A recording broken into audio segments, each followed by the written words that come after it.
Good morning. Welcome to the Daily Squeeze Take 11. Today I'm going to discuss cooking with you. So I have a few questions for you. When it comes to weight loss, are you okay in the kitchen? Do you like your kitchen? Are you happy with cooking? Do you like cooking? Do you understand what you're cooking? So some of these questions have come up recently, and they're all really good, interesting questions to talk about. So pretty much, being in the kitchen is quite important when it comes to our weight loss journeys. And what I mean is, when we're cooking and we know what we're eating and we're confident about what we're eating, we're quite happy. The unfortunate thing is, sometimes when we're in the kitchen, we get really frustrated and we get overwhelmed in not knowing if what we're doing is right or if it's even healthy. So there's a lot of frustration when it comes to getting into the kitchen to kind of kickstart your weight loss journey. People get nervous. Sometimes it's about the timing, so the frustration where it takes too long to do stuff.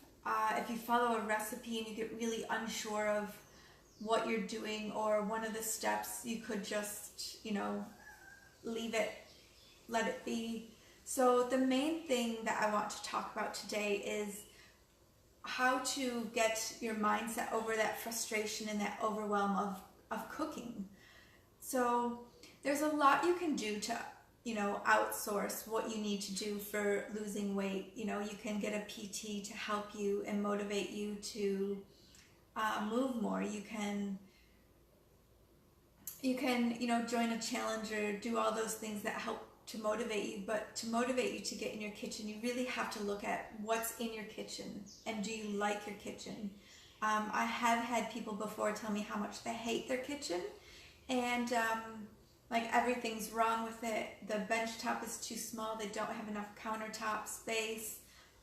When they do cook, if you're cooking for yourself, if it's just you, it's a waste of food. You don't want to cook every night.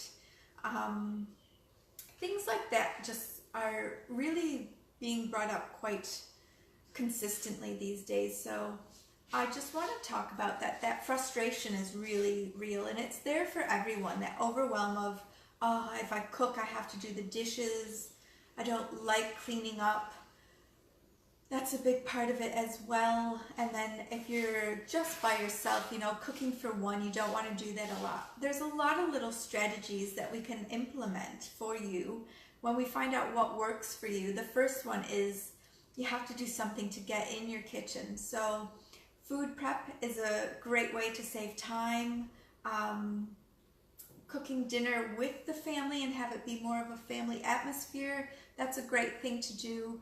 At first, yeah, it will take up a little bit more time, but as you get into a routine with it, it does go easier.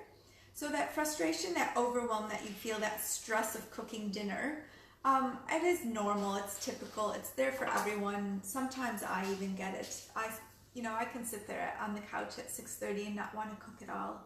Luckily, we just make it work, where some days, it's not the healthiest of dinners, some days it's great, and it's really good the more we plan in advance. So the thing about being in the kitchen though, and not liking your kitchen, some things you can do for that is kind of declutter. Declutter your mindset around, sorry, you might hear that. That's Ruby in the background.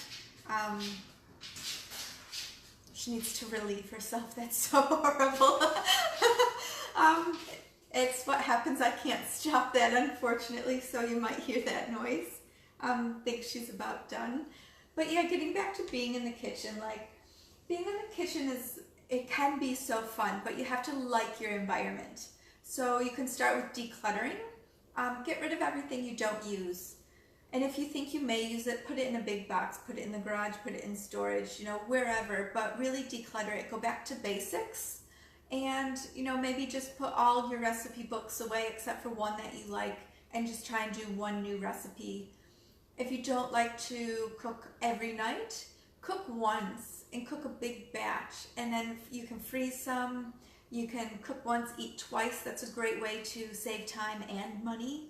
So there's little things that can get us back into the kitchen if you're feeling overwhelmed and frustrated with that. So if you do have any questions, just pop them in the comments, and I will be back tomorrow for another topic to discuss with you. Happy Monday. Talk to you soon. Bye.